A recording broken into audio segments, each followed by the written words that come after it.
Hi every one, இன்றைக்கி நாம் class 17 start பண்ண போகிறோம். கிளாஸ் 16லேயே நம்ம ஆல்ரெடி ஃபண்டமெண்டல் ரைட்ஸ் வந்து ஸ்டார்ட் பண்ணிட்டோம். ஸோ அந்த கிளாஸ் 16ல் நம்ம ஓவராலாக ஃபண்டமெண்டல் ரைட்ஸில் இருக்கிற ஆர்டிக்கல் 12ம் ஆர்டிக்கல் 13 பற்றியும் பார்த்தோம். நெக்ஸ்ட்டு ஓவராலாக இருக்க ஃபண்டமெண்டல் ரைட்ஸ் 14 to 32 வரைக்கும் இருக்கிறது அத்தனையும் பார்த்தோம். ஸோ இந்த வீடியோவில் நாம் ரைட் டு ஈக்குவாலிட்டி இருக்கு இல்லையா, தனித்தனியாக பார்க்க ஸ்டார்ட் பண்ண போகிறோம். ஃபண்டமெண்டல் ரைட்ஸில் இருக்கிற அந்த 6 விஷயத்தையுமே நம்ம இதில் ஸ்டார்ட் பண்ணி பார்க்க போகிறோம் ஒவ்வொன்றா. ஸோ ஃபஸ்ட்டு வந்துட்டு ரைட் டு ஈக்குவாலிட்டி. ஓகேவா, ரைட் டு ஈக்குவாலிட்டியை எடுத்துட்டோம்னா equality before law and equal protection of லான்னு சொல்லி 2 இருக்குது. ஓகேவா, equality before law, equal protection of லான்னு 2 விஷயம் இருக்குது. ஸோ இதுதான் வந்துட்டு ஆர்டிகல் 14.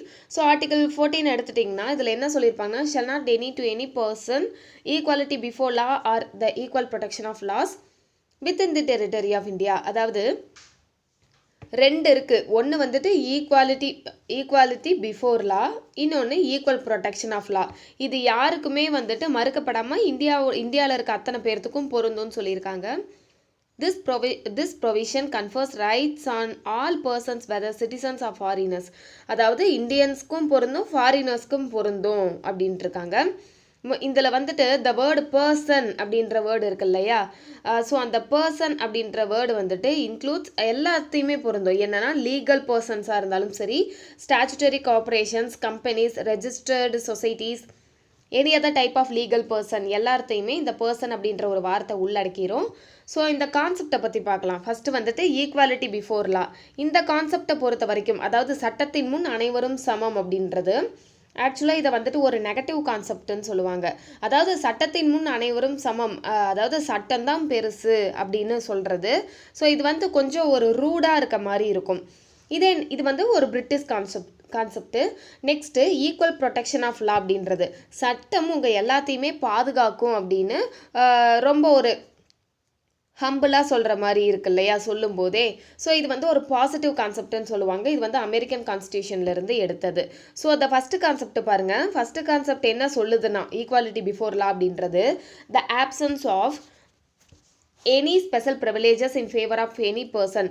அதாவது எந்த ஒரு பர்சனுக்குமே வந்துட்டு ஸ்பெஷல் ப்ரிவிலேஜஸ் கிடையாதுன்றதும், the equal subjection of all persons to the ordinary law of the land administered by ordinary law courts.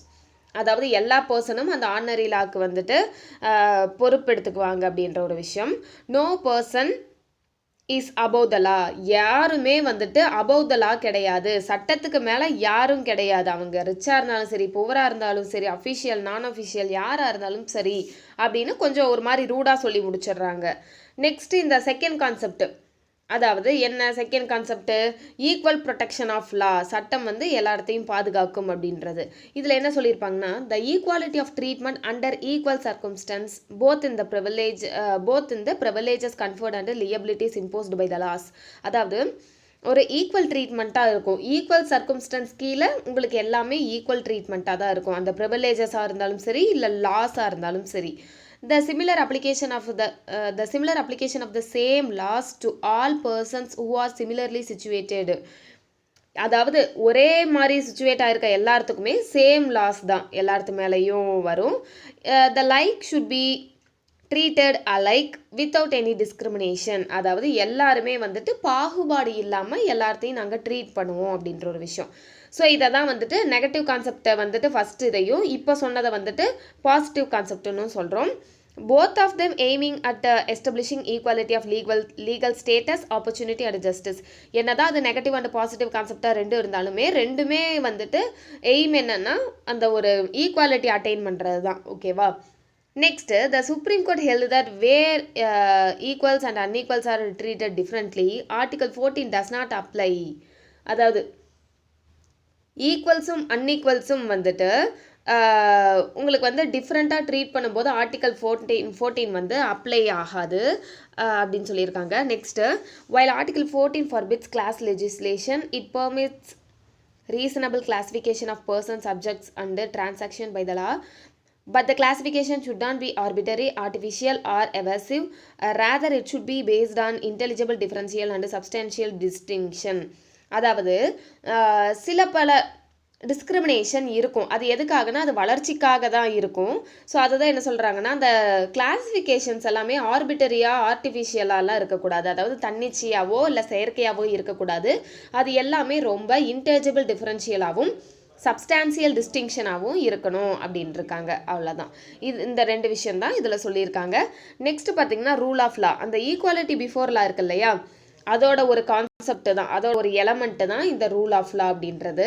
So இதை வந்து ஃபஸ்ட்டு ப்ரொப்போன் பண்ணது வந்துட்டு ஏவி டைசி. இவர் வந்து ஒரு பிரிட்டிஷ்காரர் தான், ஓகேவா, பிரிட்டிஷ் ஜூரிஸ்ட்டு.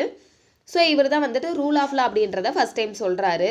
ஸோ இந்த ரூல் ஆஃப் லா அப்படின்றது என்னன்னா, absence of arbitrary power that is no man can be punished except for a breach of law. அதாவது ஆப்சன்ஸ் ஆஃப் ஆர்பிட்டரி பவர், அதாவது தன்னிச்சையான பவர் வந்து எதுவும் கிடையாது. அதே மாதிரி எந்த ஒரு நபரையுமே வந்துட்டு இஷ்டத்துக்கு பனிஷ் பண்ண முடியாது எக்ஸப்ட் பிரீச் ஆஃப் லா. அவர் வந்து சட்டத்தை வந்து இதுபடுத்தலை, சட்டத்தை மீறிட்டாரு அப்படின்னா மட்டும்தான் பனிஷ் பண்ணணுமே தவிர மற்றபடி எதுக்காகவும் பனிஷ் பண்ணக்கூடாது. Next equality before the law that is equal subjection of all citizens. அதை நம்ம பார்த்தோம்ல ஆல்ரெடி. யாராக இருந்தாலும் சரி எல்லாரும் ஒன்று தான். அஃபிஷியலாக இருந்தாலும் சரி நான் அஃபிஷியலாக இருந்தாலும் சரி எல்லாருமே ஆர்டினரி லாக்கு முன்னாடி சமம் அப்படின்ற மாதிரி ஒரு விஷயம். Next the primacy of the rights, of the rights of the individual, that the constitution is a result of the rights of the individual as defined and enforced by the court of law rather than the constitution being the source of the individual rights. அதாவது என்னன்னா, கான்ஸ்டியூஷனுடைய source எங்கேருந்து வந்திருக்குதுன்னா இண்டிவிஜுவலுடைய ரைட்ஸை பாதுகாக்கிறதுக்காக அதாவது இண்டிவிஜுவலுடைய ரைட்ஸிலிருந்து தான் அப்படியே கான்ஸ்டியூஷனே evolve ஆகிருக்கு அப்படின்னு சொல்லிடுறாங்க. ஓகேவா, இண்டிவிஜுவல்ஸ்க்கு தேவைப்பட்டதுனால தான் கான்ஸ்டியூஷன் வந்திருக்கு அந்த மாதிரி சொல்கிறாங்க. ஸோ நம்ம இந்தியாவை பொறுத்த வரைக்கும் என்னென்னா ஃபஸ்ட் அண்ட் செகண்ட் நம்மக்கிட்டேயும் இருக்குது. அதாவது பிரீச் ஆஃப் லா இருந்தால் தான் ஒருத்தர் தண்டிக்கப்படணும். அதே மாதிரி சட்டத்தின் முன்னாடி எல்லாரும் சமம் தான், ரிச்சு புவர் எல்லாருமே. ஆனால் இந்த தேர்ட் ஒன் இருக்குது இல்லையா, இண்டிவிஜுவல் ரைட்ஸ், அதெல்லாம் ப்ரொடெக்ட் அதுலேருந்து எவால்வ் ஆனது தான் கான்ஸ்டியூஷன் அப்படின்ற மாதிரி. நம்ம இதில் எப்படின்னா இந்தியன் கான்ஸ்டியூஷனில் நம்மளோட ரைட்ஸை வந்து நம்ம ரைட்ஸோட சோர்ஸே வந்துட்டு கான்ஸ்டியூஷன் தான். ஓகேவா, அங்கே வந்து கான்ஸ்டியூஷனுடைய சோர்ஸ் வந்து இண்டிவிஜுவல் ரைட்ஸை சோர்ஸாக வச்சு தான் கான்ஸ்டியூஷனே பிரிட்டிஷில் எழுதியிருப்பாங்க. நமக்கு அப்போ வந்து இண்டிவிஜுவல் ரைட்ஸ் பற்றியோ அப்படிலாம் வந்து நமக்கு அந்தளவு வந்து யாரும் அந்த டைமில் வந்துட்டு லிட்ரஸி பத்தலை, ஓகேவா, நிறையா இருந்துச்சு. ஸோ அதனால் கான்ஸ்டியூஷன் கொண்டு வந்து அதுக்கப்புறம் தான் நம்மளுக்கு ஃபண்டமெண்டல் ரைட்ஸ் எல்லாம் கொடுக்க ஆரம்பித்தாங்க, ரைட்ஸ் எல்லாம் இருக்குது அப்படின்ட்டு. ஸோ நமக்கு வந்து கான்ஸ்டியூஷன் தான் source of the fundamental rights. ஓகேவா, அவங்களது மாதிரி ரூல் ஆஃப் லாவில் இது ஒன்று மட்டும் நமக்கு கொஞ்சம் செட் ஆகாது. நெக்ஸ்ட் த சுப்ரீம் கோர்ட் என்ன சொல்கிறாங்கன்னா, the supreme Court held that the rule of law is embodied in Article 14 is a basic feature of the Constitution.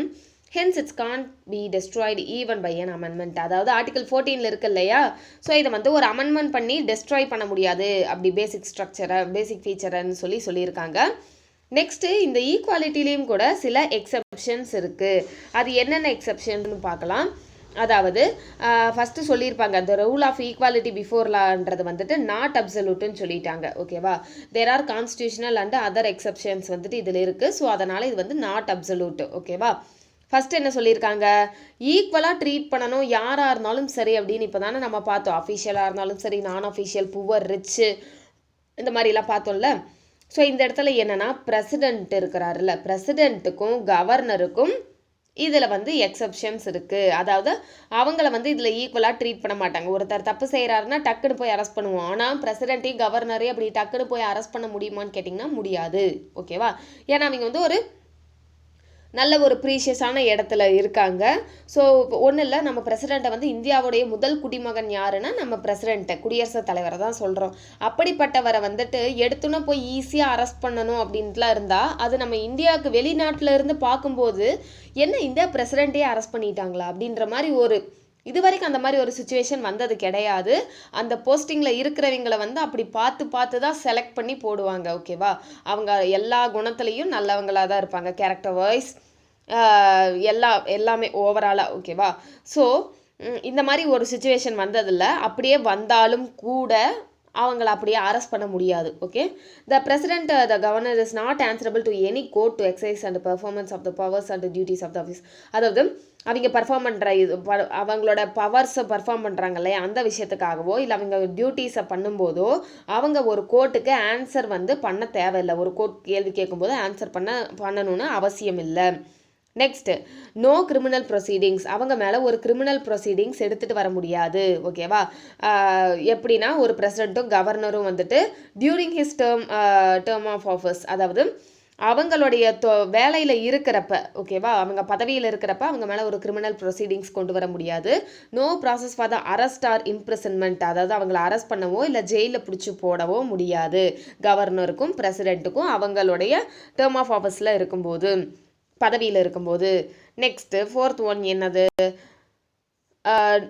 no civil proceedings against the president and or the governor shall be instituted during his term of office in the any court in respect of any act done by him in his personal capacity, whether before or after he extruded upon his office until the expiration of 2 months next offer notice has been delivered to him. அதாவது என்னன்னா அவங்களோட expiration of 2 months, அதாவது இன்னும் அவங்களோட பதவி முடிய போகுது, இன்னும் ஒரு 2 months தான் இருக்குது, அந்த டைம் வரைக்குமே அவங்கள வந்து ஒன்றும் பண்ண முடியாது. ஓகேவா, until the expiration of 2 months next after notice has been delivered to him. அதுக்கப்புறம் தான் அவங்களுக்கு நோட்டீஸ் அனுப்பி அவங்கள வந்து இந்த மாதிரி ஒரு அரெஸ்ட்டோ இல்லை அவங்க மேலே ஏதாவது ஒரு சிவில் ப்ரொசீடிங்கோ கொண்டு வர முடியும். நெக்ஸ்ட்டு இப்போ வந்து பிரசிடெண்ட்டும் கவர்னரும் பார்த்துட்டோம்.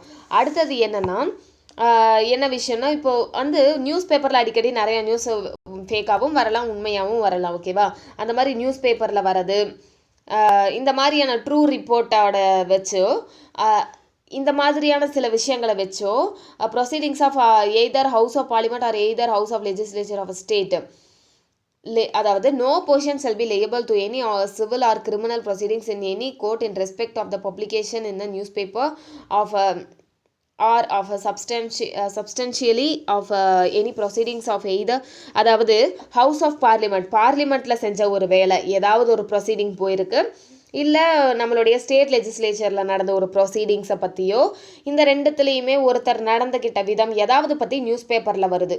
ஓகேவா, அதை வச்சு ஒருத்தரை வந்து நம்ம கொஷின் பண்ண முடியாது. ஓகேவா, அதை வச்சு ஒருத்தர் மேலே வந்துட்டு சிவில் ஆர் கிரிமினல் ப்ரொசீடிங்ஸை வந்து நம்ம எடுத்துகிட்டு வர முடியாது. அதாவது யார் மேலே, எம்பி எம்எல்ஏ தானே. இங்கே இப்போ ஹவுஸ் ஆஃப் பார்லிமெண்ட்னா எம்பிஸ் இருப்பாங்க, ஸ்டேட் லெஜிஸ்லேச்சரில் எம்எல்ஏஸ் இருப்பாங்க.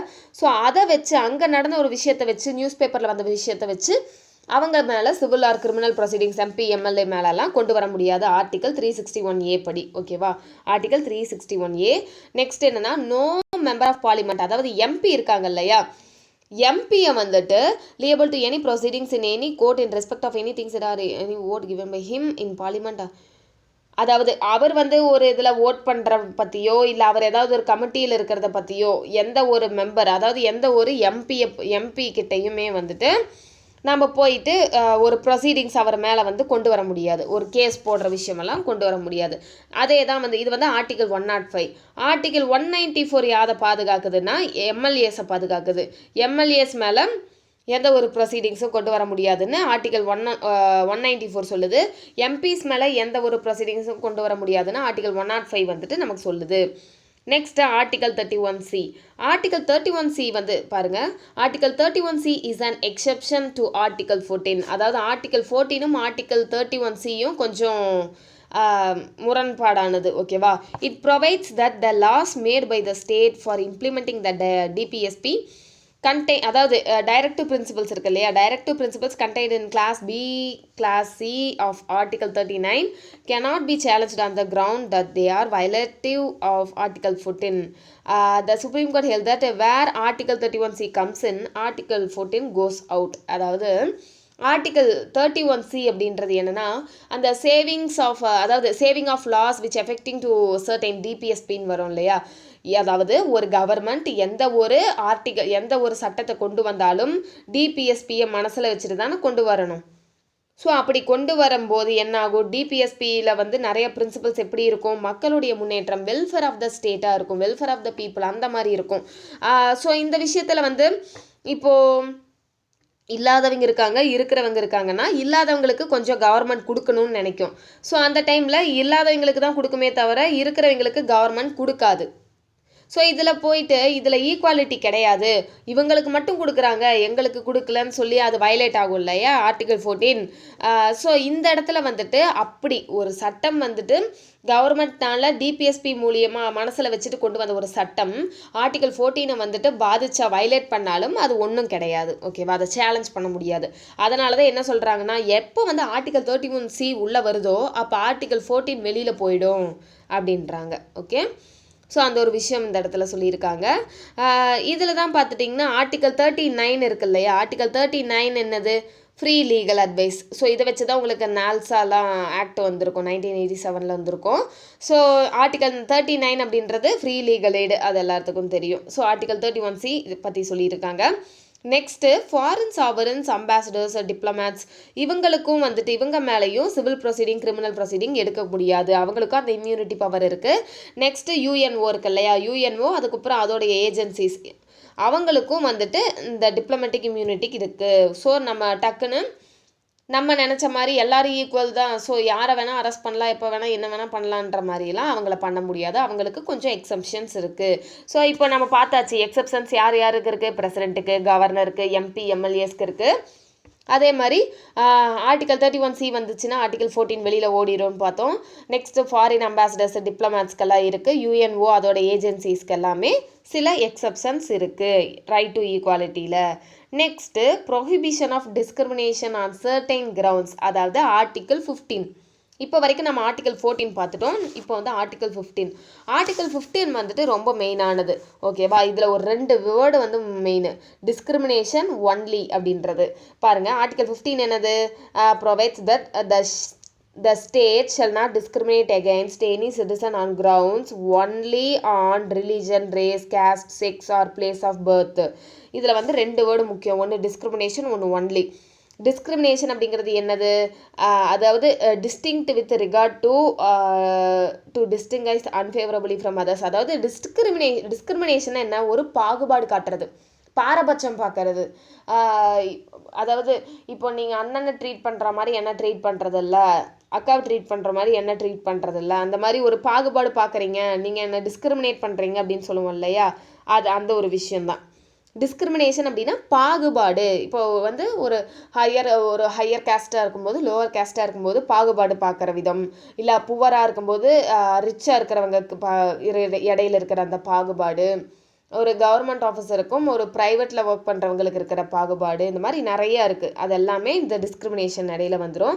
ஸோ அதுதான் பாகுபாடு நீ காட்டக்கூடாது. ரிலீஜன், அதாவது மதத்தை பேஸ் பண்ணி நீ வந்து பாகுபாடு காட்டக்கூடாது. ரேஸ், கேஸ்ட், ஜாதி, அதே மாதிரி செக்ஸ், அதாவது ஆண் பெண் அப்படின்ற பாகுபாடு இருக்கக்கூடாது. பிளேஸ் ஆஃப் பர்த், ஒரு இடத்துல பிறந்ததை வச்சு நீ வந்து தமிழன், நீ வந்து ஹிந்திக்காரன் அப்படின்ற மாதிரி நம்ம சொல்கிறோம் இல்லையா, நார்த் இந்தியன், சவுத் இந்தியன் அப்படின்ற வேர்ட்ஸ் எல்லாம், அதுவே ஒரு பாகுபாடு தான், அப்படியும் காட்டக்கூடாது அப்படின்றாங்க. நெக்ஸ்ட் பாருங்கள், the use of the word only, அது வந்துட்டு என்ன சொல்கிறதுனா, discrimination on the grounds is not prohibited. அதாவது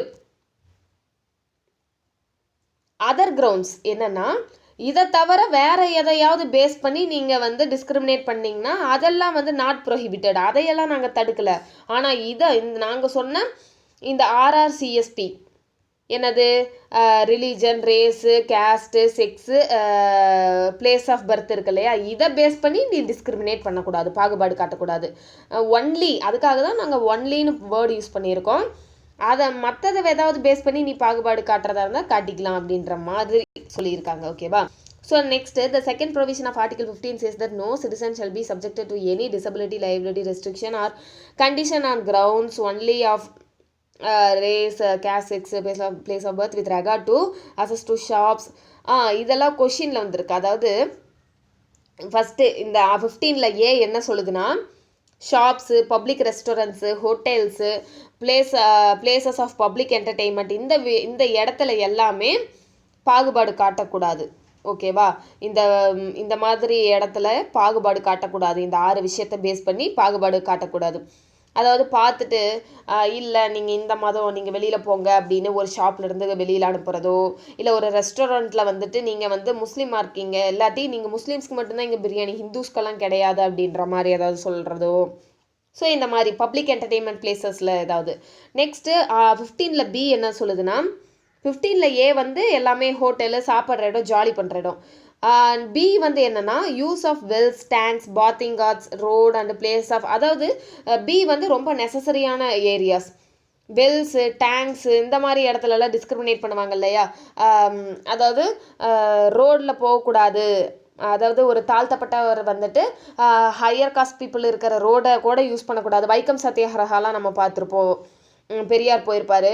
அதே மாதிரி டேங்க்ஸில் பாத்திங் காட்ஸு, அதாவது ஒரு பொது இடத்துல இருக்கிற ஒரு தண்ணிக்கோ, அது தண்ணி விஷயமோ இல்லை பொது கிணறுலையோ லோ கேஸ்ட் பீப்புள் வந்து நீங்கள் தண்ணி பிடிக்கக்கூடாது அப்படின்ற ஒரு விஷயம், அதையெல்லாம் டிஸ்கிரிமினேட் பண்ணுறாங்க இல்லையா. ஸோ அந்த விஷயமெல்லாம் பண்ணக்கூடாது. The use of wells, tanks, bathing ghats, roads and place of public resort maintained wholly or partially by state, அதாவது ஃபுல்லாக ஸ்டேட்டோட தான் இருந்தாலும் சரி, இல்லை பார்ஷியலாக ஸ்டேட்டோட தான் இருந்தாலும் சரி, dedicated to the use of general public, இந்த மாதிரி இடத்துலையும் டிஸ்கிரிமினேஷன் காட்டக்கூடாது. So this provision prohibits discrimination both by the state and private individuals. இது வந்து கவர்மெண்ட்டுக்கு மட்டும் இல்லை, ப்ரைவேட்டுக்கும் பொருந்தும். while the former provision prohibits discrimination only by the state. இதுக்கு முன்னாடி இருந்தது வந்து ஸ்டேட்டில் நடந்தால் மட்டும், இது வந்து எப்படின்னா ப்ரைவேட்டும் ஸ்டேட்டு, அதாவது ப்ரைவேட் கவர்மெண்ட் ரெண்டு பேர்த்துல யார் டிஸ்கிரிமினேட் பண்ணாலும் தப்பு தான் சொல்லுது.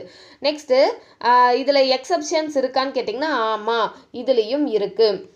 என்ன அப்படியே பாகுபாடு காட்டக்கூடாதுன்ட்டாங்க, இருந்தாலும் ஒரு சில இடத்துல பாகுபாடு காட்டலாம் அப்படின்றாங்க. அது என்னென்ன மாதிரி இடம்னு நம்ம பார்க்குறது ரொம்ப முக்கியம் இல்லையா. ஃபர்ஸ்ட் என்னன்னா, the state is permitted to make any special provisions for women and children. அதாவது நான் சொன்னேன்ல, இல்லாதவங்களுக்கு கொடுக்கறத வந்து பாகுபாடு காட்டுறது ஆகாது. என்றைக்குமே இல்லாதவங்களுக்கு கொடுக்கறத வந்து பாகுபாடு காட்டுறது ஆகாது. இப்போ ஒன்றும் இல்லை, மென் வந்துட்டு, அதாவது நிறையா வந்துட்டு கொஞ்சம் டெவலப் ஆகிட்டாங்க, வேலையில் இருக்காங்க, படிச்சிருக்காங்க. ஆனால் இன்னுமே வந்துட்டு நாட்டில் நிறையா, இப்போ தமிழ்நாடு சதர்ன் ஸ்டேட்ஸ் எல்லாம் கூட பரவாயில்ல, நார்த் சைட்லாம் போயிட்டிங்கன்னா விமனோட லிட்ரஸி ரேட் ரொம்ப கம்மியாக இருக்கும். அதே மாதிரி அவங்களோட ஹெல்த் வைஸும் சரி, படிப்பும் சரி, இதே வேறு ஏதாவது ஒரு பொலிட்டிக்கல் ஏதாவது ஒரு இதில் வந்து பார்ட்டிசிபேட் பண்ணுற விஷயமாகட்டும், எல்லாமே அங்கே வந்து விமன் வந்து டெவலப்பாகவே இருக்க மாட்டாங்க, ரொம்ப அண்டர் டெவலப்டாக இருப்பாங்க. ஸோ அவங்களுக்கெல்லாம் ஏதாவது பூஸ்டப் பண்ணணும் இல்லையா. ஓவராலாக விமனுக்கு வந்து என்ன தான் ஈக்குவல் ஆகிட்டோன்னு சொன்னாலும் கொஞ்சம் ஒரு கீழே தான் இருக்காங்க. ஸோ அவங்கள விமனை வந்து இன்னும் கொஞ்சம் டெவலப் பண்ணணும். சில்ட்ரன் அதே மாதிரி தான், சைல்டு அப்யூஸ் நிறையா நடக்குது. சைல்டு லேபர் ஆர்டிகல் 24க்கு கீழே சைல்டு லேபர் நாமளும் வந்து ப்ரொடெக்ட் பண்ணிகிட்டு இருக்கோம் அவங்கள. இருந்தாலும் அதையும் தாண்டி நிறையா நடக்குது. ஸோ மைன்ஸ்லலாம் வந்து சைல்டு லேபர் அதிகமாக விடுறதாகட்டும், ஸோ அதை எல்லாமே நம்ம காப்பாற்றி அவங்கள கொஞ்சம் டெவலப் பண்ணணும் அப்படின்றதுக்காக நாம் இந்த இடத்துல அவங்களுக்கு ரிசர்வேஷன் சீட்ஸ் கொடுத்துருப்போம். ரிசர்வேஷன் ஆஃப் சீட்ஸ் வந்து விமனுக்கு கொடுத்துருப்போம் 33% லோக்கல் பாடிஸில். அதே மாதிரி ஃப்ரீ எஜுகேஷன் வந்து சில்ட்ரனுக்கு கொடுத்துருப்போம். ஓகேவா. இது எல்லாமே இது வந்து இதே நம்ம கேட்கக்கூடாது, ஏன் மென்ஸ் எல்லாம் வந்து ஏன் எங்களுக்கு கொடுக்கல, இதில் எங்களோட ஈக்குவாலிட்டி வந்து இதில் இல்லையேன்னு கேட்க முடியாது. ஏன்னா அண்டர் டெவலப்டாக இருக்கிறவங்கள கொஞ்சம் டெவலப் பண்ணி அவங்களுக்கு ஈக்குவலாக கொண்டு வரதுக்காக தான், அந்த ஈக்குவாலிட்டியை மெயின்டைன் பண்ணணும், அந்த ஈக்குவாலிட்டியை கொண்டு வரணுங்கிறதுக்காக தான் இவ்வளோ போராட்டம். Next, the state is permitted to make any special provision for the advancement of any socially and educationally backward of citizens or for the scheduled caste and scheduled tribes. For example, reservation of seats, free concession in public educational institutions. அதாவது SC எஸ்டிக்கு பார்த்திங்கன்னா reservation இருக்குது, அதே மாதிரி free concession இருக்குது. அதாவது ஒன்றும் இல்லை, எக்ஸாம் அப்ளை பண்ணுறதுனாவே உங்களுக்கு நார்மல் கேட்டகரிக்கு இருக்கிறதும் எஸ்சி எஸ்டி கேட்டகரிக்கு இருக்கிறதும் நிறைய டிஃப்ரென்ஸ் வரும். அதெல்லாம் எதுக்காக, இந்த இடத்துல ஈக்குவாலிட்டி இல்லையேன்னு நம்ம கேட்க முடியாது. ஏன்னா அவங்கெல்லாம் இன்னும் வந்து டெவலப் ஆகலை. ஓகேவா.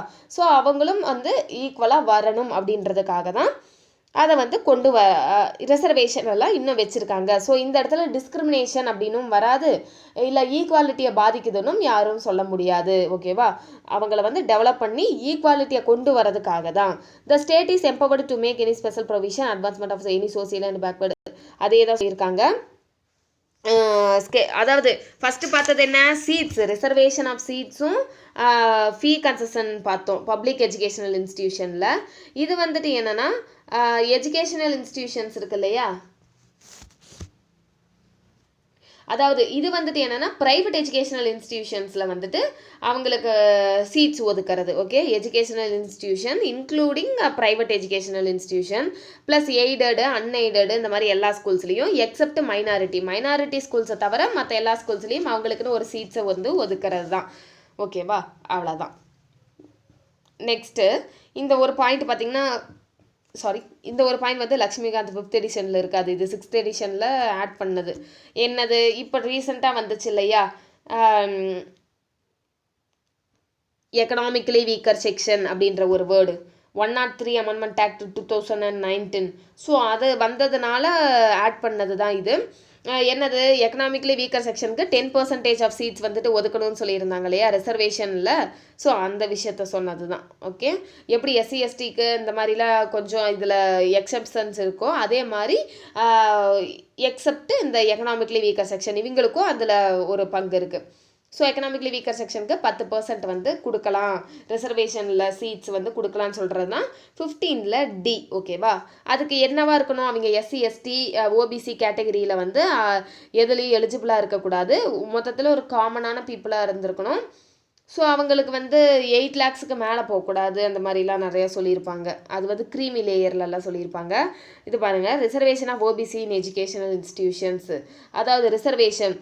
ஸோ ரிசர்வேஷன் ஆஃப் ஓபிசின்னு எடுத்துட்டிங்கன்னா 93rd அமெண்ட்மெண்ட் ஆக்ட் 2005 ஞாபகம் வச்சுக்கணும்.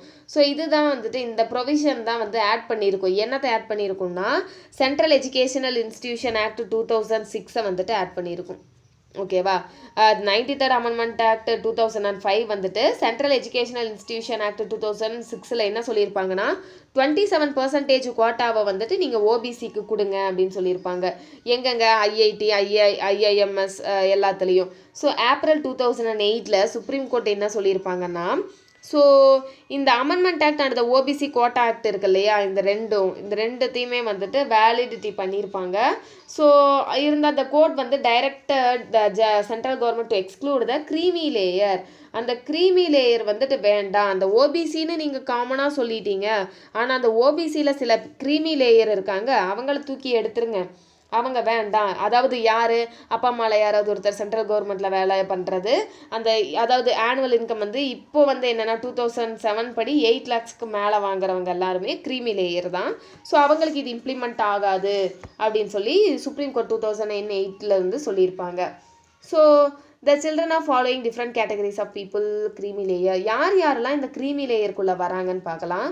ஸோ க்ரீமி லேயர் அப்படின்னாவே ஃபஸ்ட்டு என்னென்னா, அதாவது பெரிய ஒரு போஸ்டிங்கில் இருக்காங்க இல்லையா, கான்ஸ்டியூஷனல் போஸ்டிங்கில் இருக்காங்கல்ல, president, vice president, supreme court judge, high court judge, chairman and members of UPSC, state public service கமிஷனில் யாராவது, அதே மாதிரி காம்ப்ட்ரோலர், ஆடிட்டர் ஜென்ரல், இல்லை எலெக்ஷன் கமிஷனர், இந்த மாதிரி யாராவது ஒருத்தருடைய யாராவதாக இருந்தாலும் அவங்களும் க்ரீமி லேயரில் தான் வருவாங்க. ப்ளஸ் அந்த குரூப் ஏ சர்வீஸில் கிளாஸ் 1 குரூப் பி கிளாஸ் 2 இந்த மாதிரி சர்வீசஸில் இருக்கிறவங்க, பேங்க், இன்சூரன்ஸில் ஒர்க் பண்ணுறவங்க, சென்ட்ரல் அண்ட் ஸ்டேட்டில் கவர்மெண்ட் எம்ப்ளாயீஸாக இருக்கிறவங்க, ஸோ அவங்க எல்லாருமே க்ரீமி லேயர் தான். ப்ளஸ் அதே மாதிரி ரேங்க் ஆஃப் காலனல் அபோவ் இந்த ஆர்மி ஈக்குவல் போஸ்ட், அதாவது மிலிட்ரியில் வந்து ஒரு பெரிய போஸ்டிங்கில் இருக்காங்க இல்லையா, நேவி, ஏர்ஃபோர்ஸ்லலாம், பேராமிலிட்ரி ஃபோர்ஸஸ்லலாம் ஒரு பெரிய போஸ்டிங்கில் இருக்கிறவங்களும் க்ரீமி லேயரில் தான் வருவாங்க. நெக்ஸ்ட்டு ப்ரொஃபஷனல்ஸ் இருக்காங்கல்ல, doctors, lawyers, engineers, artist, authors, consultants, இந்த மாதிரி ஒரு ப்ரொஃபஷனலாக இருக்கிறவங்களும் க்ரீமி லேயர் தான். பர்சன் என்கேஜ்ட் இன் ட்ரேட் பிஸ்னஸ் இண்டஸ்ட்ரி, அதாவது ட்ரேடில் இருக்கிறவங்க, பிஸ்னஸ் பண்ணுறவங்க, இம்போர்ட் எக்ஸ்போர்ட்லாம், நெக்ஸ்ட்டு இண்டஸ்ட்ரீஸ் வச்சுருக்கிறவங்களும் க்ரீமி லேயரில் தான் வருவாங்க. பீப்புள் ஹோல்டிங் அக்ரிகல்ச்சரல் லேண்ட், அதாவது ஒரு பர்டிகுலர் லிமிட் இருக்குது, அந்த லிமிட்டுக்கு மேலே அக்ரிகல்ச்சரல் லேண்ட் வச்சுருந்தா கூட க்ரீமி லேயரில் வந்துடுவாங்க. அதே மாதிரி அர்பன் ஏரியாஸில் பில்டிங்ஸ் வச்சுருக்கவங்க, வேக்கண்ட் லேண்டு, அதாவது இடமா வாங்கி போட்டிருக்கிறவங்க எல்லாரும் க்ரீமி லேயர் தான். நெக்ஸ்ட்டு இது வந்து வருஷம் மாறிட்டே இருக்கும். க்ரீமி லேயருக்கு எவ்வளோ பணம் வந்து இன்கம், ஆனுவல் இன்கம் எவ்வளோ இருந்தால் க்ரீமி லேயர்னு. ஸோ இப்போதைக்கு பார்த்தீங்கன்னா 8 lakh, ஓகேவா, possessing wealth above the exemption limit. ஆனால் 1993 வந்து சொல்லியிருப்பாங்க, க்ரீமி லேயர் இன்ட்ரடியூஸ் பண்ணியிருப்பாங்க 1993 தான். ஸோ அப்போ வந்து 1 lakh வந்து ஆனுவல் இன்கமாக இருந்தாவே அது க்ரீமி லேயர்னு சொல்லியிருப்பாங்க. அப்போ வந்து அந்த 1 lakh பெருசு. ஸோ இது அப்படியே காலப்போக்கில் மாறிட்டே வந்து இப்போ 2017 என்ன சொல்லியிருக்காங்கன்னா 8 lakh ஆனுவல் இன்கம் இருக்கிறவங்கெல்லாம் க்ரீமி லேயருக்குள்ளே வந்துருவாங்கன்னு சொல்லியிருக்காங்க. நீங்கள் யோசிக்கலாம், என்ன இன்ஜினியர்ஸ் வந்து க்ரீமி லேயரா அப்படின்னு. ஆமாம், அவங்கெல்லாம் வந்து இன்ஜினியர்ஸ் எல்லாம் ரொம்ப டெவலப்டாக இருக்காங்கன்னு நினச்சிட்டாங்க போல், அதனால் வந்து அதெல்லாம் க்ரீமி லேயருக்குள்ளே வராங்க அப்படின்னு சொல்லியிருக்காங்க. Okay, next reservation of economically weaker sections in educational institution. ஓகேவா, இப்போ அதை பார்த்துட்டோன்னா த அபோவ் எக்ஸெப்ஷன், அதாவது இதில் ஃபஸ்ட்டு என்ன வரும்னா 103, இப்போ நம்ம பார்த்தோம் இல்லையா 103 அமெண்ட்மெண்ட் ஆக்ட் 2019, அந்த ஆக்ட் அந்த அமெண்ட்மெண்ட்டு தான் வந்துட்டு உங்களுக்கு ஆக்டை கொண்டு வந்திருக்கும். ஸோ அதன்படி என்ன சொல்லியிருப்பாங்க, 103 அமெண்ட்மெண்ட் ஆக்ட் 2019 படி வந்திருக்கும். ஸோ அதன்படி 10% ரிசர்வேஷன் வந்து எக்கனாமிக்கலி வீக்கர் செக்ஷனுக்கு கொடுங்க. அவங்க வந்துட்டு எக்ஸிஸ்டிங்காக இருக்கிற SC ST OBC கேட்டகரிக்கு கீழே வரக்கூடாது அப்படின்லாம் சொல்லியிருந்திருப்பாங்க நிறையா. ஸோ அதில் என்னன்னா எக்கனாமிக்கலி வீக்கர் செக்ஷனாக இருக்கணும்னா என்ன இருக்கணும், என்னென்னலாம் கேட்டகரி நம்ம இது பண்ணணும்னா 8 lakhக்கு கீழே உங்களோட சம்பளம் இருக்கணும். 5 ஏக்கர் அக்ரிகல்ச்சரல் லேண்ட் இருக்கு இல்லையா, அதுவோ இல்லை அதுக்கு மேலேயோ வச்சுருந்தா அவங்க வந்துட்டு இதில் வர முடியாது, அதாவது எக்கனாமிக்கலி வீக்கர் செக்ஷன் கிடையாது. ரெசிடென்ஷியல் ஃப்ளாட் வந்து நீங்கள் 1000 ஸ்கொயர் ஃபீட்டுக்கு மேலே வச்சுருந்தீங்கனாலும் வர முடியாது. ரெசிடென்ஷியல் பிளாட் வந்துட்டு 100 ஸ்கொயர் யார்ட்ஸ் வந்துட்டு அதுக்கு மேலேயும் முனிசிபாலிட்டிஸில் நீங்கள் வச்சுருக்கக்கூடாது. 200 ஸ்கொயர் யார்ட்ஸுக்கு மேலே வந்துட்டு நீங்கள் நோட்டிஃபைடு முனிசிபாலிட்டிஸ்க்கு மேலே வந்துட்டு வச்சுருக்கக்கூடாது. அப்படியெல்லாம் இருந்தீங்கன்னா தான் நீங்கள் எக்கனாமிக்கலி வீக்கர் செக்ஷனாக இருக்க முடியும். நெக்ஸ்ட்டு உங்களுடைய ஃபேமிலி வந்து different location or different places cities would be clubbed while applying the land property holding. நீங்கள் வந்து எங்கெங்கே வச்சுருந்தாலும் சரி, பெரிய பெரிய வெவ்வேறு லொக்கேஷன்ஸில் வச்சுருந்தாலும் எல்லா ப்ராப்பர்ட்டி ஹோல்டிங்கையும் வந்துட்டு நீங்கள் வந்து சப்மிட் பண்ணணும். ஓகேவா, அப்போ தான் நீங்கள் எக்கனாமிக்கலி வீக்கர் செக்ஷனானு சொல்ல முடியும். நீங்கள் பாட்டுக்கு உங்கள் ஊரில் இருக்கிறத மட்டும் கணக்கு காட்டிட்டு வெளியூரில் வாங்கின சொத்தெல்லாம் கணக்கு காட்டாமல் நான் எக்கனாமிக்கலி வீக்கர் செக்ஷன்லாம் சொல்ல முடியாது. Family for this purpose would include the person who seeks benefit of reservation, parents and siblings below the age of 18 years, also his spouse and children below the age of 18 years. அதாவது அந்த ஃபேமிலியில் வந்துட்டு யாரெல்லாம் வந்துட்டு இதை வந்து enjoy பண்ணலாம் அப்படின்ற மாதிரி சொல்லியிருக்காங்க. இது வந்து எக்கனாமிக்கலி வீக்கர் செக்ஷன். இது வந்து இப்போ தான் 6th எடிஷனில் எக்ஸ்ட்ராவாக 6th எடிஷனில் தான் ஆட் பண்ணியிருக்காங்க. நீங்கள் 5th எடிஷன் புக்கு லக்ஷ்மிகாந்த் வச்சுருந்தீங்கன்னா அந்த பாயிண்ட்லாம் இருக்காது. Next equality of opportunity in public employment, article 16 நம்ம போயிட்டோம். ஆர்டிகல் 16 வந்துட்டு என்ன, அதாவது வேலை வாய்ப்பில் சமமாக செயல்படுத்தணும் அப்படின்ற ஒரு விஷயம் தான். ஸோ ஆர்டிகல் 16 அப்படின்னு எடுத்துட்டோம்னா ஆர்டிகல் 16 ஈக்குவாலிட்டி ஆஃப் ஆப்பர்ச்சுனிட்டி. ஓகேவா, அதுதான் மெயின். ஆர்டிகல் 16 அப்படின்னாவே equality of opportunity for all citizens in the matters of employment and or appointment to any office under the state. No citizen can be discriminated against or be ineligible for any employment office. இதில் என்னென்னா எதை வச்செல்லாம் discriminate பண்ணக்கூடாதுன்னு சொல்லியிருக்காங்க. நம்ம பார்த்தோம் இல்லையா RR CSP அப்படின்னு article 15 பார்த்துருப்போம், டிஸ்கிரிமினேஷனுக்கு எகெயின்ஸ்டாக இருக்கிறது. இதில் வந்து DR அப்படின்னு ஆட் பண்ணிக்கோங்க. இந்த DR மட்டும் ஆட் பண்ணால் ஆர்டிகல் 16. இதெல்லாம் race, religion, caste, place of birth இதெல்லாம் தான். இந்த Dன்றது மட்டும் என்னென்னா டெசன்ட்டு, R அப்படிங்கிறது ரெசிடென்ஸு. ஓகேவா, அதாவது பரம்பரை அடிப்படையிலையோ இல்லை ரெசிடென்ஸ் அங்கே இருக்கிறவங்களுக்கு அங்கே தங்கி இருக்கிறவங்களுக்கோ அதை பேஸ் பண்ணியும் டிஸ்கிரிமினேட் பண்ணக்கூடாது அப்படின்றது தான். ஆனால் இதுலேயும் எக்ஸப்ஷன்ஸ் இருக்குது. அது என்ன அப்படின்னு பார்க்கலாம். ஃபஸ்ட்டு பார்லிமெண்ட் வந்து ஒரு ஆக்ட் கொண்டு வராங்க. அது என்ன ஆக்ட்னா 1957 பப்ளிக் எம்ப்ளாய்மெண்ட் ஆக்ட் ஆஃப் 1957 அப்படின்றது. ஸோ இது வந்துட்டு ரெசிடென்ஸ் ஆக்ட்னு சொல்லுவாங்க. ஸோ இந்த ஆக்டை வந்துட்டு 1974 அபாலிஷ் பண்ணிடுறாங்க. அது என்ன சொல்ல வரும்னா எந்தெந்த இடத்துல யார் யார் இருக்காங்களோ அந்தந்த இடத்துல வந்துட்டு அவங்களுக்கு தான் வேலை அப்படின்ற மாதிரி. ஓகேவா, யூனியன் டெரிட்டரி, லோக்கல் அத்தாரிட்டி அங்கே இருக்கிறவங்களுக்கெல்லாம் அங்கங்கே இருக்கிறவங்களுக்கு தான், லோக்கல்ஸ்க்கு தான் வேலை அப்படின்ற மாதிரி.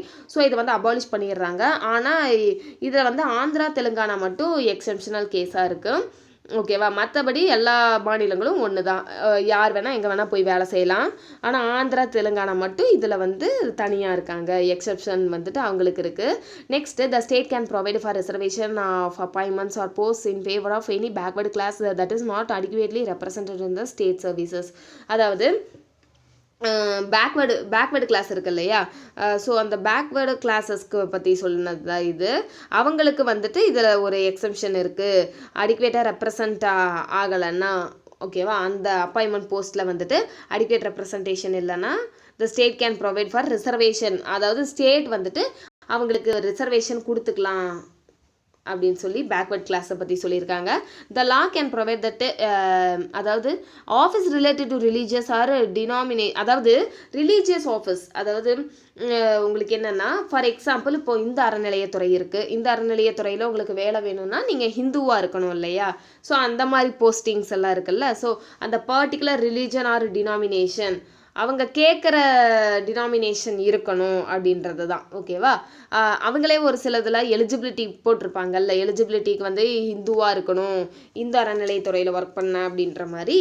ஸோ அதெல்லாம் வந்துட்டு அதுக்கும் எக்ஸம்ஷன்ஸ் இருக்குது. நெக்ஸ்ட்டு இது வந்து இப்போ தான் ஆட் பண்ணியிருப்பாங்க. எக்கனாமிக்லி வீக்கர் செக்ஷனுக்கு வந்து 10% வந்து ஒதுக்கலாம் அப்படின்ற ஒரு விஷயமும் இதில் வந்துடும். Next Mandal commission. ஓகேவா, மண்டல் கமிஷன் ஃபஸ்ட்டு வந்த கமிஷன் எதுனா உங்களுக்கு பிசி கமிஷன் வந்திருக்கும். காக்கா கலேல்கர் 1953 வந்திருக்கும். அதுக்கடுத்து பார்த்திங்கன்னா 1979 மொரார்ஜி தேசாய் கவர்மெண்ட் வந்து அப்பாயிண்ட் பண்ணியிருப்பாங்க. பேக்வர்ட் கமிஷன் இது வந்து பிபி மண்டல் அவருடைய ஹெட்டில் வந்துட்டு பிபி மண்டல் 1979. ஸோ இது வந்து ஆர்டிக்கல் 340 இருக்கு இல்லையா, ஆர்டிக்கல் 340க்கு கீழே தான் அந்த சோசியலி அண்ட் எக்கனாமிக்லி பேக்வேர்டு கிளாஸஸை வந்துட்டு ஃபஸ்ட்டு சஜஸ்ட் பண்ணுவாங்க. ஓகேவா, 1979 மண்டல் கமிஷன் தான் ஆர்டிக்கல் 340க்கு கீழே சஜஸ்ட் பண்ணுவாங்க. ஸோ த கமிஷன் ரிப்போர்ட்டை வந்துட்டு 79 வராங்க, 80 ரிப்போர்ட் கொடுக்குறாங்க. ஸோ இந்தியாவில் மொத்தம் 3743 கேஸ்ட் இருக்குது. அவங்க எல்லாருமே வந்துட்டு சோசியலி அண்ட் எஜுகேஷ்னலி பேக்வேர்டாக தான் இருக்காங்க. கிட்டத்தட்ட 52% ஆஃப் காம்பனண்ட் பாப்புலேஷன் வந்து அவங்க கையில் தான் இருக்குது. ஓகேவா, 52% பாப்புலேஷன் அவங்க கையில் தான் இருக்குது. அவங்க வந்துட்டு எஸ்சியோ எஸ்டியோ கிடையாது அப்படின்ட்டு இருக்காங்க. த commission recommended for reservation. So இவ்வளோ பாப்புலேட்டடாக இருக்க அவங்களுக்கு நீங்கள் வந்து கொஞ்சம் ரிசர்வேஷன் கொடுங்க, 27% வந்து கவர்மெண்ட் ஜாப்ஸ்லாம் ஓபிசின்னு சொல்லி கொடுங்க அப்படின்னு ஃபஸ்ட் டைம் ரெக்கமெண்ட் பண்ணுறாங்க. ஸோ டோட்டல் ரிசர்வேஷன் வந்து 50% தாண்டக்கூடாது. நீங்கள் பாட்டுக்கு இஷ்டத்துக்கு எல்லாத்துக்கும் கொடுத்து வச்சிடாதீங்க. டோட்டல் பர்சன்டேஜ் 50 தாண்டக்கூடாது. இது வந்துட்டு அடுத்த ஒரு 10 வருஷத்துக்கு வந்துட்டு 1990 என்ன ஆகுதுன்னா விபி சிங் கவர்மெண்ட் வருது. ஓகேவா, மொரார்ஜி தேசாய் கவர்மெண்ட் போய் விபி சிங் கவர்மெண்ட் வருது. ஸோ அவங்க தான் இந்த 27% கவர்மெண்ட் ஜாபை வந்து ஓபிசிக்கு வந்து டிக்ளேர் பண்ணுறாங்க, கொடுக்குறோம் அப்படின்ட்டு. அதே மாதிரி எகைன் 1991 என்ன நடக்குதுன்னா நரசிம்மராவ் கவர்மெண்ட் இருக்கு இல்லையா, நரசிம்மராவ் கவர்மெண்ட் இதில் ஒரு 2 சேஞ்சஸ் கொண்டு வராங்க. அது என்னென்னா ஓபிசியில் வந்துட்டு 27% கோட்டா வந்து கொடுக்குறோம். Adoption of economic criteria in granting reservation, economic க்ரைட்டீரியாவை வந்துட்டு நாங்கள் எடுத்துக்கிறோம் ரிசர்வேஷனுக்கு, அவங்க பொருளாதார அடிப்படையில் தான் அவங்களுக்கு ரிசர்வேஷன் கொடுக்க முடியும் அப்படின்ற மாதிரியும், reservation of another 10% of jobs for poor section of higher caste who are not covered by any existing schemes of reservation. அதே மாதிரி எக்கனாமிக்லி பேக்வேர்டு செக்ஷன்ஸ் இருக்காங்க இல்லையா, ஹையர் கேஸ்ட்டாக இருந்தாலும் ரொம்ப புவராக இருக்காங்க, சோத்துக்கே வழி இல்லாமல் இருக்காங்க, ஹையர் கேஸ்ட்டாக இருக்காங்க, அதனால் அவங்களுக்கு அந்த உரிமை மறுக்கப்பட்டதுன்னா அவங்களுக்கும் நாங்கள் ஒரு 10% வந்து கொடுக்குறோம் அப்படின்ற மாதிரி சொல்கிறாங்க. நெக்ஸ்ட்டு ஒரு ஃபேமஸான கேஸ் வருது, மண்டல் கேஸ். ஓகேவா, 1992 வருது. ஸோ இந்த கேஸில் வந்து ஆர்டிகல் 16 4 இருக்கு இல்லையா, அது என்ன சொல்லுது, ஆர்டிகல் 16 4 தான் வந்து ஜாப்ஸோட ரிசர்வேஷன் வந்துட்டு சொல்லுது. Reservation of jobs in favour of backward classes has been examined thoroughly by the supreme court. அதாவது பேக்வேர்டு கிளாஸஸ்க்கு ரிசர்வேஷன் பற்றி. ஸோ அந்த சுப்ரீம் கோர்ட் என்ன சொல்கிறாங்கன்னா additional reservation of 10% for poor section வந்து அந்த ஹையர் கிளாஸ்க்கு கொடுக்குறீங்க இல்லையா, அது வேணான்னு சொல்லி ரிஜெக்ட் பண்ணிடுறாங்க. வேணாம், constitutional validity of 27% reservation for the OBC with certain condition, நீங்கள் அந்த 27% ஓபிசிக்கு கொடுக்குறதே கொடுங்க, அது வேணாம் அப்படின்ற மாதிரி அதை கட் பண்ணிடுறாங்க. நெக்ஸ்ட் வேறு என்னென்னா the advanced section among the OBC should be excluded from the list of beneficiary of reservation. அதாவது அட்வான்ஸ்டு செக்ஷன் இருந்தாங்கன்னா அட்வான்ஸ்டு செக்ஷன் இருந்தாங்கன்னா அவங்கள வந்துட்டு எக்ஸ்க்ளூட் பண்ணிடலாம் அந்த ரிசர்வேஷன்லேருந்து. அந்த க்ரீமி லேயர் இருக்காங்க இல்லையா, அவங்கள சொல்லியிருக்காங்க. நோ ரிசர்வேஷன் இன் ப்ரொமோஷன், அதாவது ப்ரொமோஷனில் ரிசர்வேஷன் கிடையாது. ஓகேவா, பதவி உயர்வு இருக்கு இல்லையா, அதில் வந்து ரிசர்வேஷனை பேஸ் பண்ணியில் பதவி உயர்வு கிடையாது. ஆல்ரெடி எக்ஸிஸ்டாக இருந்ததுன்னா நீங்கள் ஒரு 5 வருஷத்துக்கு 1997 அப்போ சொல்லியிருக்காங்க. ஓகேவா, 1997 வரைக்கும் மட்டும் பார்த்துக்கோங்க என்ன ஏதுன்னு அப்படின்ட்டு இருக்காங்க. Next the total reserve reserved quota should be exceed. அதாவது கோட்டா வந்து 50% மேலே நீ கொடுக்கக்கூடாது. எல்லாத்துக்கும் நீ பாட்டுக்கு வாரி வாரி வழங்கிட்டே இருந்தீங்கன்னா அதுலேயே 50% போயிடுது. ஸோ அதுக்கு மேலே நீ வந்து போகக்கூடாதுன்ட்டு இருக்காங்க. The carry forward rule in case of unfilled vacancies is valid but it should not violate 50% rule. அதாவது கேரி ஃபார்வர்ட் ரூல் அப்படின்றது இப்போ எஸ்சிக்குன்னு இந்த வருஷம் ஒரு 10 சீட் இருக்குது. அது வந்து ஒரு 2 சீட்டு தான் ஃபில் ஆயிருக்கு, மீதி 8 சீட் இருக்குது. அடுத்த வருஷம் அதை எடுத்துகிட்டு போகலாமா அந்த 8 சீட்டை எஸ்சிக்குன்னே அப்படின்னா எடுத்துகிட்டு போகலாம். கேரி ஃபார்வர்ட் ரூல் இருக்குது. ஆனால் அந்த 50%க்குள்ளே அது வந்துடணுமே தவிர அதுக்கு மேலே போச்சுன்னா அது வரக்கூடாது. 50% ரூலை பாதிக்காமல் எடுத்துகிட்டு போகலாம். The permanent statutory body should be established. அதாவது ஒரு ஸ்டாச்சுட்டரி பாடி கொண்டு வரணும். பிசி கமிஷன் இருக்கு இல்லையா, அது இதன்படி தான் கொண்டு வருவாங்க அடுத்து. ஸோ அதை வந்து கொண்டு வரணும் அப்படின்றாங்க. ஸோ இதெல்லாம் ஆகட்டும். த சுப்ரீம் கோர்ட் வந்து ஒரு விஷயம் சொல்கிறாங்க. சுப்ரீம் கோர்ட் வந்துட்டு என்ன பண்ணுறாங்கன்னா ராம்நந்தன் கமிட்டியை வந்துட்டு அப்பாயிண்ட் பண்ணுறாங்க. ஸோ ராம்நந்தன் கமிட்டி எதுக்குன்னா அந்த கிரீமி லேயரை கண்டுபிடிக்கிறதுக்காக. அவங்களும் 1993 ரிப்போர்ட்டை வந்துட்டு கொடுக்குறாங்க, அதை அக்செப்ட் பண்ணிக்கிறாங்க. ஸோ அதன்படி பார்த்துட்டிங்கன்னா நேஷனல் கமிஷன் ஃபார் பிசியை வந்துட்டு 1993 கொண்டு வராங்க. பார்லிமெண்ட் ஆக்ட் படி கொண்டு வராங்க. ஓகேவா? எதை நம்மளுடைய national commission for backward classes. Next உங்களுக்கு 102 அமெண்ட்மெண்ட் ஆக்ட் 2018 இருக்கு இல்லையா, அப்போ வந்து இதுக்கு ஒரு கான்ஸ்டியூஷனல் ஸ்டேட்டஸ் கொடுத்து ஆர்டிகல் 338B வந்துட்டு ஆட் பண்ணுறாங்க. அது என்ன 338B அப்படின்றது ஸ்பெஷல் ப்ரொவிஷன் இருக்கு இல்லையா, அதுதான். ஸோ ஆர்டிகல் 338 அது வந்து 102 2018 தான் நேஷ்னல் கமிஷன் ஆஃப் பிசியை வந்துட்டு ஒரு கான்ஸ்டியூஷனல் ஸ்டேட்டஸ் வந்து கொடுக்குறாங்க.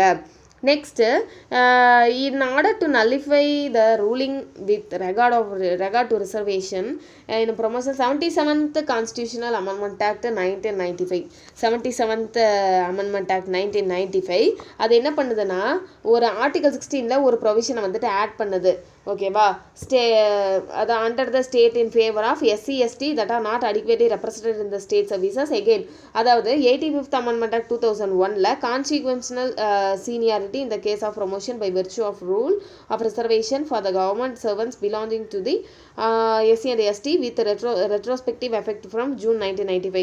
அதாவது என்னன்னா அந்த கேரி பண்ணலாம், கான்சிக்வென்ஷியல் சீனியாரிட்டி பிரகாரம் தான் ப்ரொமோஷன் இருக்கணும் அப்படின்ற மாதிரி சொல்லியிருக்காங்க. நெக்ஸ்ட்டு ரெட்ரோஸ்பெக்டிவ் எஃபெக்டில் வந்துட்டு இருக்கணும். இது ஜூன் 1995க்கு அப்போ இருந்து அந்த மாதிரி சொல்லியிருக்காங்க. கான்சிக்வென்ஷனல் சீனியாரிட்டி பிரகாரம் அப்படின்ற அந்த ஒரு வேர்டு யூஸ் பண்ணியிருக்காங்க.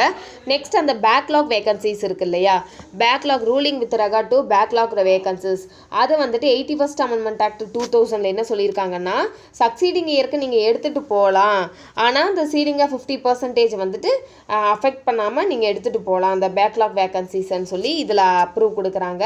அதே மாதிரி it ends the 50% ceiling or reservation in backlog vacancies.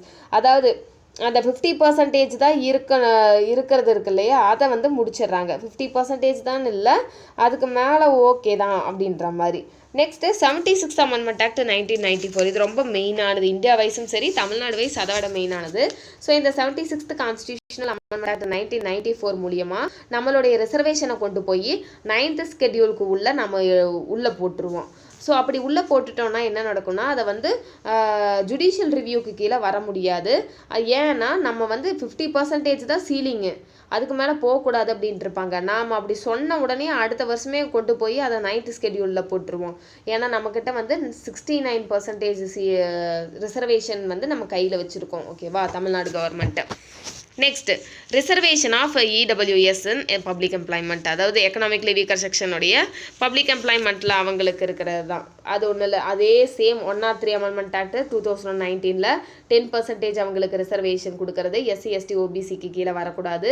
So அந்த சயின்டிஃபிக் அண்ட் டெக்னிக்கல் போஸ்ட் எல்லாம் சொல்லியிருப்பாங்க. சயின்டிஃபிக் அண்ட் டெக்னிக்கல் போஸ்ட் வந்து இருக்கலாம். அதே மாதிரி வந்துட்டு உங்களுக்கு கேபினட் செக்ரட்டரியேட் ஆர்டர் கீழே ப்ளஸ் ரிசர்ச்லாம் வந்துட்டு இதில் கைடிங் டைரக்டிங் ரிசர்ச் எல்லாம் பண்ணலாம் அப்படின்ற மாதிரி சொல்லியிருப்பாங்க. நெக்ஸ்ட்டு அபாலிஷன் ஆஃப் அன்டச்சபிலிட்டி போகலாம். ஆர்டிகல் 17. ஆர்டிகல் 17 வந்து அபாலிஷன் ஆஃப் அன்டச்சபிலிட்டி, தீண்டாமை. இதை வந்து பார்த்துட்டிங்கன்னா practice in any form enforcement of disability arising out untouchability punishable accordance வித்லாம். அதாவது அன்டச்சபிலிட்டி இருந்தால் ரொம்ப அஃபென்ஸ் பனிஷபிள் இருக்கும், அதாவது தண்டனை இருக்குது. 1976 என்ன சொல்கிறாங்கன்னா அன்டச்சபிலிட்டி ஆக்ட் இருக்குது. அன்டச்சபிலிட்டி ஆக்ட் 1955 இருக்குது, தீண்டாமை சட்டம். ஸோ அதை வந்து ப்ரொடெக்ஷன் ஆஃப் சிவில் ரைட்ஸ் ஆக்ட்னு மாற்றுறாங்க. ப்ரொடெக்ஷன் ஆஃப் சிவில் ரைட்ஸ் ஆக்ட்னு 1976 மாற்றுறாங்க. ஸோ இது அதாவது the act defines civil right as any right occurring to a person by reason of the abolition of untouchability by article 17. அதாவது civil rights எல்லாத்துக்குமே சமம் தான். Protection of civil rights act 1955 அப்படின்னு சொல்லி மாற்றுறாங்க. நெக்ஸ்ட் அன்டச்சபிலிட்டியை வந்து இது வரைக்கும் நம்ம ஏதாவது டிஃபைன் பண்ணியிருக்கோமான்னு கேட்டால் கிடையாது. இது வரைக்குமே அன்டச்சபிலிட்டினா அதுக்கு மீனிங் எல்லாம் நம்ம இது வரைக்கும் சொல்ல கிடையாது. ஃபர்ஸ்ட் டைம் மைசூர் ஹைகோர்ட் என்ன சொல்கிறாங்கன்னா the subject matter of article 17 is not untouchability in its literal or grammatical sense but the practice as it had developed historically in the country. அதாவது அந்த ஒரு பழக்கம் வந்து வரலாறு அப்படியே அப்போ இருந்தே நம்மக்கிட்ட வந்து அப்படியே ஊறி போச்சு, அது வந்து ஒரு ப்ராக்டிஸ் தான் அப்படின்றாங்க. It refers to the social disabilities imposed on certain classes of persons by reason of their birth. அவங்களோட பிறப்பை வச்சே வந்துட்டு அவங்கள பாகுபாடு காட்டுறது. இன் சர்டன் கேஸ்ட், அந்த ஜாதியை வச்சு, அந்த ஜாதியில் பிறந்தா நீ வந்து கீழ் ஜாதி, நீ வெளியில தான் இருக்கணும், நீ வந்து தேங்காய் தொட்டியில் தான் தண்ணி குடிக்கணும், நீ எங்களை தொடக்கூடாது, நாங்கள் போகிற பக்கம் நாங்கள் யூஸ் பண்ணுற ரோட்டில் நீ நடக்கக்கூடாது, நாங்கள் தண்ணி பிடிக்கிற இடத்துல நீ நிற்கக்கூடாது, அந்த மாதிரி நிறையா. Hence, it does not cover social boycott of a few individuals or their exclusion from religious services. அவங்கள வந்து பாய்காட் பண்ணி வைக்கிற விஷயம் சொசைட்டியிலிருந்து. The Supreme Court held that the right under Article 17 is unavailable against private individuals and it is the constitutional obligation of state to take necessary actions to ensure that this right is not violated. அதாவது ஒரு private இண்டிவிஜுவலையும் வந்துட்டு நீங்கள் போய் இது பண்ணிகிட்டு இருக்க முடியாது. ஓகேவா, ப்ரைவேட் இண்டிவிஜுவல் அதே மாதிரி கான்ஸ்டியூஷனல் ஆப்ளிகேஷன் ஆஃப் த ஸ்டேட்டுன்னு சொல்லிட்டாங்க. ஸோ இதை வந்து ஆக்ஷன் வந்து ரொம்ப நெசசரியாக எடுக்கணும். ஓகேவா, தீண்டாமைக்கு கீழே ஒரு குற்றம் பண்ணிவிட்டு அது ரொம்ப மோசம். இப்போ எம்பி எம்எல்ஏஸ் எல்லாம் வந்துட்டு அன்டச்சபிலிட்டிக்கு கீழே ஏதாவது ஒரு தப்பு பண்ணி கீழ் ஜாதியை வந்துட்டு ரொம்ப தரக்குறைவாக நடத்தியோ இல்லை கொலை அந்த மாதிரி ஏதாவது பண்ணி ஒரு கேஸ் ஃபைல் ஆகி உள்ளே போயிருந்தாங்கன்னா அவங்க வந்து நிற்கவே முடியாது, ஒரு கேண்டிடேட்டாக எலெக்ஷன்லேயே பார்ட்டிசிபேட் பண்ண முடியாது. அந்தளவுக்கு இது ரொம்ப அன்டச்சபிலிட்டிங்கிறது ரொம்ப மெயினான ஆக்ட். ஓகேவா, நெக்ஸ்ட்டு அபாலிஷன் ஆஃப் டைட்டில்ஸ். அதாவது இஷ்டத்துக்கு பேர் வச்சுக்கிறாங்க இல்லையா, ராஜா, மகாராஜா, திராஜா, ராஜ் பகதூர், ராய் சாஹிப், திவான் பகதூர்னுலாம். ஸோ அந்த பேர்லாம் வச்சுட்டு நீங்கள் பாட்டுக்கு சுற்றிட்டு இருக்கக்கூடாது. ஏன்னா அது நிறைய ஜாதியை வெளிப்படுத்துகிற பேராக கூட இருக்கும். சம்டைம் நாயர்னு வர பேர் பின்னாடி வந்துட்டு அவங்களோட அதாவது அவங்களோட ஜாதியை கொண்டு வர பேர் அதெல்லாம் வைக்கக்கூடாது அப்படின்றாங்க. ஆனால் அது இது வந்து நடக்கலையா ப்ராக்டிக்கலான்னு கேட்டால் இன்னுமே நடந்துட்டு தான் இருக்குது. ஸோ ஆர்டிகல் 18 என்ன சொல்கிறாங்க, அபாலிஷன் ஆஃப் டைட்டில்ஸ் 4 ப்ரொவிஷன்ஸ் கொடுத்துருக்காங்க. என்ன அப்படின்னா, நீ மிலிட்ரி டைட்டில்ஸ் வச்சுக்கலாம், அகாடமிக் டைட்டில்ஸ் வச்சுக்கலாம். நீ இப்போ வந்து இப்போ படிச்சிருக்கீங்க, பிஇ படிச்சிருக்கீங்க, இல்லை பிஎஸ்சி, பிகாம், ஏதாவது ஒரு டாக்டர், எம்பிபிஎஸ்னு படித்த படிப்பை வந்து பின்னாடி போடுறது வந்து இது வந்து போடக்கூடாதா, இது ஒரு டைட்டில் தானே அப்படின்னா இல்லை அதெல்லாம் நீங்கள் போட்டுக்கலாம். ஓகேவா, ஸோ நீங்கள் உங்கள் பேரை போட்டு பின்னாடி பிடெக்னு போடுறதோ பிஇன்னு போடுறதோ அகாடமிக் டிஸ்டிங்ஷன்ஸ் வந்துட்டு ஓகே. அதே மாதிரி மிலிட்ரியில் இருக்கிறதும் ஓகே தான். ஓகேவா, இது ரெண்டும் யூஸ் பண்ணிக்கலாம். மற்றபடி நீ வேறு ஏதாவதெல்லாம் யூஸ் பண்ணக்கூடாது. நீ இந்தியன் சிட்டிசனாக இருந்தாலும் சரி, நீ ஃபாரினராக இருந்தாலும் சரி. Next citizen of India from accepting that any title from any foreign state. நீ ஃபாரின் ஸ்டேட்லேருந்து எந்த ஒரு டைட்டிலையும் அக்செப்ட் பண்ணக்கூடாது. ஓகேவா, பண்ணலாம். அது எப்படின்னா, உனக்கு ஒரு நல்ல ஒரு வேல்யூபிளான டைட்டில் கொடுக்குறாங்கன்னா நம்மளோட பிரசிடென்ட்டோட கன்சென்ட்டோட நீங்கள் அக்செப்ட் பண்ணிக்கலாம். ஓகேவா, பிரசிடென்ட் கிட்ட கேட்டுட்டு தான் பண்ணணும். Next, the foreigner holding any office of profit or trust under the state can't accept any title from any foreign state without the consent of the president. அதே மாதிரி ஒரு ஃபாரினர் இந்தியாவில் இருக்காங்கன்னாலும் அவங்களும் வந்து ஃபாரினில் கொடுக்குற எந்த ஒரு பட்டத்தையும் அக்செப்ட் பண்ண முடியாது பிரசிடென்ட் கன்சென்ட் இல்லாமல். Next, no citizen or foreigner holding any office of அதே தான் சிட்டிசனாக இருந்தாலும் சரி ஃபாரினராக இருந்தாலும் சரி அக்செப்ட் த ப்ரெசன்ட் எமோலுமெண்ட், எந்த ஒரு ப்ரெசண்ட்டையும் எமோலுமெண்ட்டையும் நீங்கள் வந்து வெளிநாட்டில் இருந்தோ இல்லை உள்நாட்டில் கொடுத்தாவோ நீங்கள் அக்செப்ட் பண்ணக்கூடாது பிரசிடெண்ட்டோட கன்சென்ட் இல்லாமல். From the above the clearly என்ன சொல்கிறாங்க, அந்த இதெல்லாம் மகாராஜா, ராஜ் பகதூர், ராஜ் சாஹிப், திவான் பகதூர் இந்த மாதிரி எதையுமே நீங்கள் யூஸ் பண்ணக்கூடாது. Plus conferred by colonial states or banned by article 18 as these are against the principle of equal status. அந்த ஈக்குவல் ஸ்டேட்டஸை பாதிக்குது இதெல்லாம். நெக்ஸ்ட் 1996 சுப்ரீம் கோர்ட் என்ன சொல்கிறாங்கன்னா, நேஷனல் அவார்டு கொடுக்குறாங்க இல்லையா, பாரத ரத்னா, பத்மபூஷன், பத்ம விபூஷன், பத்மஸ்ரீ இதெல்லாம். ஸோ அந்த 1996 நம்ம சுப்ரீம் கோர்ட் சொல்கிறாங்க இது எல்லாமே வந்துட்டு அவார்டு தான், இது வந்துட்டு டைட்டில் கிடையாது, இது வந்து ஒரு அவார்டு அப்படின்னு சொல்கிறாங்க. அதனால் இதெல்லாம் வந்து நீங்கள் யூஸ் பண்ணலாம். ஆர்டிகல் 18க்கு கீழே வந்துட்டு இது வராது, ஏன்னா இது வந்து நாங்கள் கொடுத்தது வந்து ஒரு டைட்டில் கிடையாது, இது வந்து நாங்கள் ஒரு அவார்டு தான் கொடுக்குறோம் அப்படின்னு சொல்லிட்டாங்க. ஸோ இது ஆர்டிகல் 18 வயலேட் பண்ணாது அப்படின்னு சொல்லிட்டாங்க. இருந்தாலும் ஹவவர் ப்ரெஃபிக்ஸ் அண்ட் சஃபிக்ஸில் இந்த அவார்டீஸ் வந்து இந்த நேமை யூஸ் பண்ணக்கூடாது. இப்போ பத்மஸ்ரீ கமல்ஹாசன், அதே மாதிரி இளையராஜாவுக்கு கொடுத்த பத்ம விபூஷன், அந்த மாதிரி நீங்கள் வந்து அந்த டைட்டில்ஸை நேமுக்கு முன்னாடியோ பின்னாடியோ யூஸ் பண்ணக்கூடாது. ஆனால் நீங்கள் அந்த அவார்டு அக்செப்ட் பண்ணிக்கலாம். ஓகேவா, they should profit the awards. அப்படி நீங்கள் ஏதாவது யூஸ் பண்ணிங்கன்னா, வெறும் நேமை யூஸ் பண்ணாமல் பத்மஸ்ரீன்னு சொல்லி நீங்கள் உங்கள் நேமை யூஸ் பண்ணிங்கன்னா நீங்கள் ஒழுங்காக உங்கள் அவார்டை திருப்பி கொடுத்துருங்க அப்படின்றாங்க. Next, these national awards were instituted in 1954. The Janata party government headed by Morarji Desai discontinued them in 1977. அதாவது இதெல்லாம் இந்த நேஷனல் அவார்டு கொடுக்குறதெல்லாம் 1954 ஸ்டார்ட் ஆனதை மொரார்ஜி தேசாய் கவர்மெண்ட் ஸ்டாப் பண்ணிடுவாங்க. அதுக்கப்புறம் மறுபடியும் Indira Gandhi government 1980 again start பண்ணுவாங்க. ஓகேவா, அது ஒன்று சொல்லியிருக்காங்க. ஸோ இதோட நம்ம முடிச்சுக்கலாம். நெக்ஸ்ட்டு வீடியோவில் ரைட் டு ஃப்ரீடம் நம்ம பார்க்கலாம். இப்போ இது என்னென்னா ஓவராலாக நம்ம ரைட் டு ஈக்குவாலிட்டியை முடிச்சிட்டோம். ஆர்டிகல் 14 18 வரைக்கும் நம்ம இந்த ஒரே வீடியோலையே பார்த்து முடிச்சிட்டோம். இவ்வளோதான் இருக்கே, கண்டென்ட்டே இவ்வளோதான். இதெல்லாமே பார்த்துட்டு இதுக்கு மேலே அப்பாற்பட்டெல்லாம் கொஷின் கேட்க மாட்டாங்க. யூபிஎஸ்சியாக இருந்தால் ஓகே, நிறையா கொஷின்ஸ் வந்து நம்ம ஒர்க் அவுட் பண்ணணும்.